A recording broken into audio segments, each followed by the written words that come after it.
wonderful speech. I definitely think there were some interesting tidbits that we all could get from those, and hopefully that some of you will have the volition to sign up for Toastmasters after our meeting.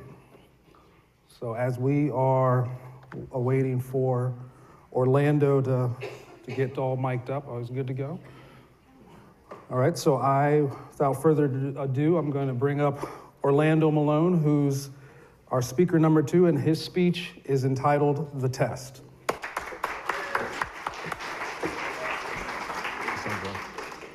Can you guys hear me okay? Is the mic on? Mic on?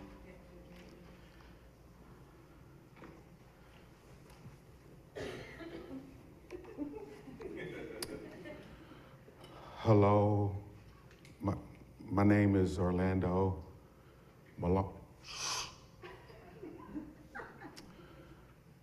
Hello, my name is Orlando. I'm in the sourcing group. All right, I'll be serious now. This guy, actually, I try to dress somewhat like him. I don't know how many of us have this 1 million pound invisible elephant that sits on your shoulder every single time you get ready to have a conversation with someone or speak to a crowd like this. This guy tells me stuff like, "Oh my God, dude, you look kind of fat today." Like, hey, true story. And my buddy Kyle is sitting in the audience, he'll like this one. This guy tells me stuff like, "Oh my God, dude, like, look at your head, it's shining like a sun. You're sweating, sweat's dripping everywhere." Serious. By show of, like, raise your hand if you have something. I mean, it might not be like this big guy that I call Roll Tide because he's extremely scary. But anyway, raise your hand if you have, whether it's a voice, whether it's a monster, whatever it is, it's somebody that always comes in and tries to test your self-confidence. That's this guy for me. That's why I walk around with him today, with him under my arm, because he's a good boy now. I can tame him. That's actually why I joined Toastmasters, so that I could go into a room, set him right there, and then I can have conversations with him every single time I need to. So now with that, I'm actually going to go ahead and get off the Toastmasters soapbox, really get into my icebreaker to really help you guys understand who I am by taking you kind of through my life journey, highlighting a couple of tests in my life, and then exactly what I got out of it. Is that good? Yeah. Awesome. I'm a Southern boy from Cherokee, Alabama, small town. Played football there, went to Alabama A&M University, studied electrical engineering and math. While there, my dream was to be an entrepreneur. I wanted to build my own line of car audio amplifiers. We have any audiophiles in the audience? My goal was for my amplifier to say, "Big O's House of Boom." But anyway, let me stop. All right. From undergrad, I had an opportunity to go work at GE. Both of my parents retired from GE. True story, I really thought that if you did not work at GE, you wasn't really in corporate America. They had me that brainwashed. From there, I went to Indiana University, got my MBA in operations, supply chain, marketing. Went to United Technologies, then to Lux, then to World.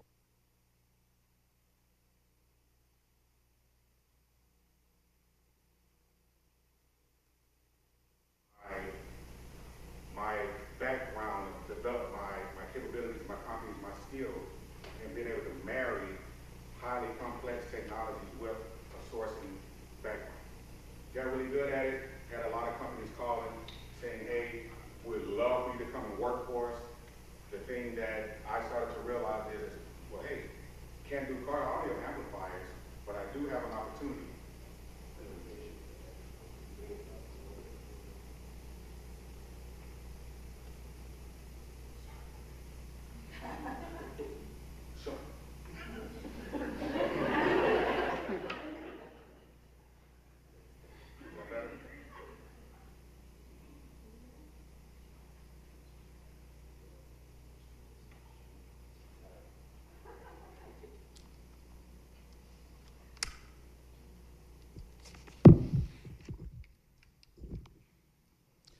now I really have to have a conversation with my guy because I'm not comfortable holding the mic, right? So if I start sweating, my head starts beaming, God, forgive me, all right?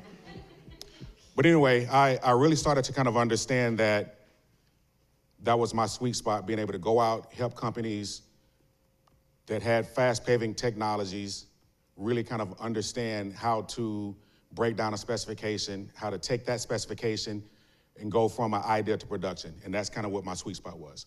So from there, I actually went out, I left corporate America in 2009, started my own company.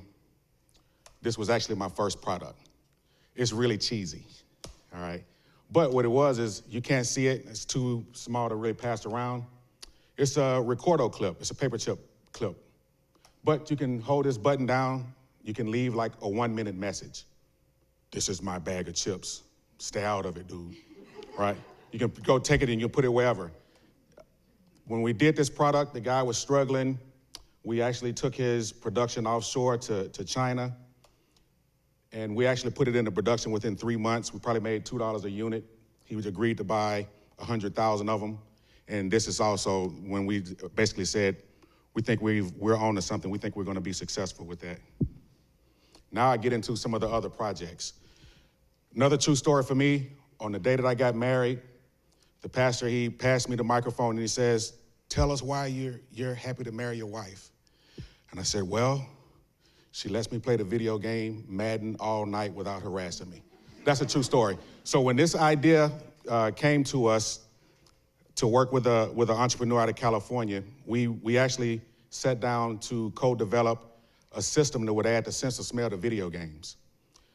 This device not only would add the sense of smell to video games, it was something that the U.S. Office of Naval Research decided to use to treat soldiers for post-traumatic stress. So if you imagine a soldier, they're used to smelling burnt hair or what have you, or smoke. We would bring them into a room, introduce the smell of smoke, while on the screen, they're looking at something that's nice and lovely.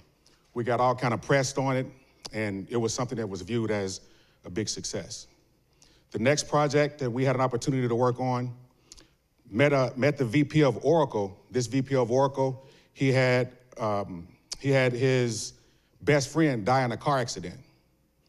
The reason why the person died is ran off the road, didn't have a cell signal, couldn't really have a way of being able to get a message out. He came to us, we had conversations, and we actually developed a poor man's OnStar system. This system was actually something that we created a relationship with Google.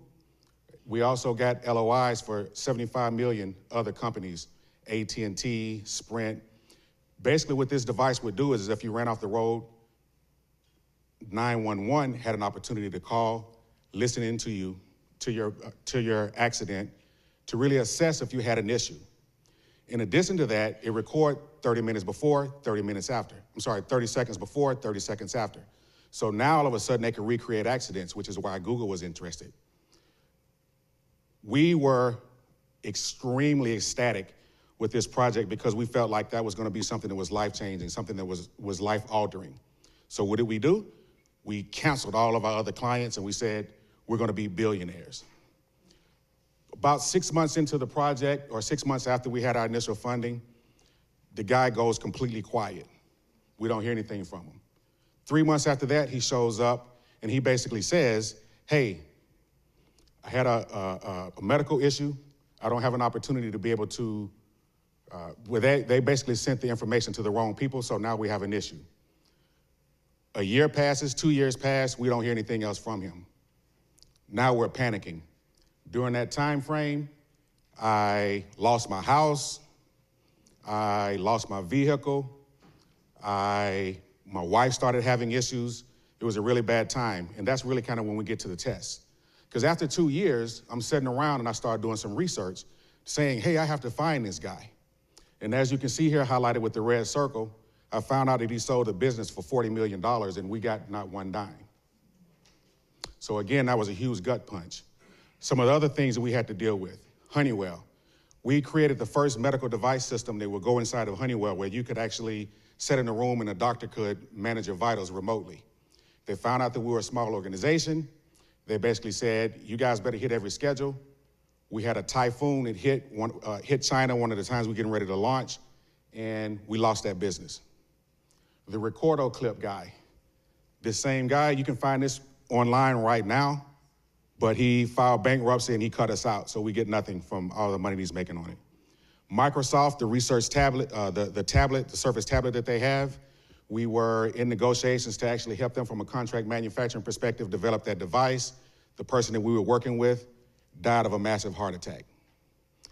The Game Skunk, it got classified as a medical device, which meant that 5 years of testing, so we wouldn't make any money during that time frame.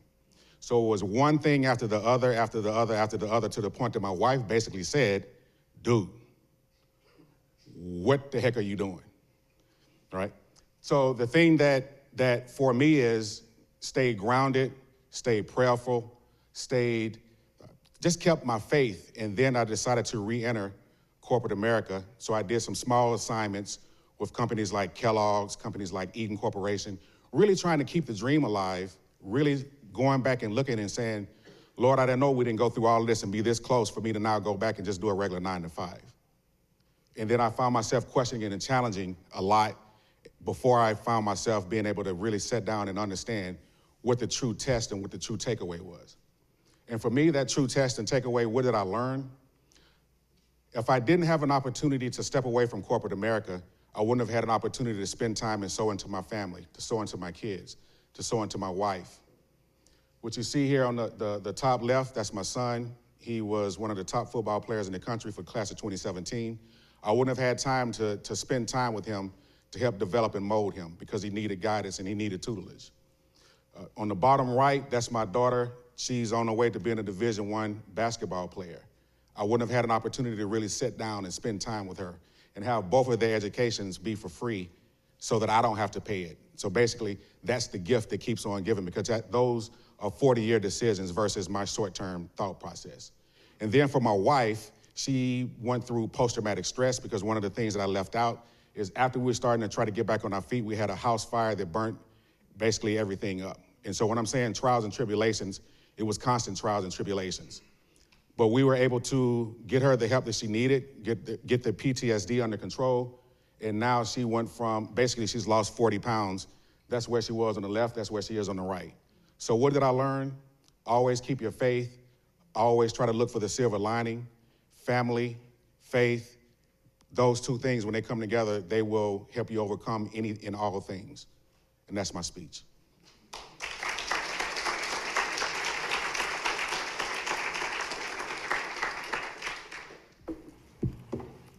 Sir.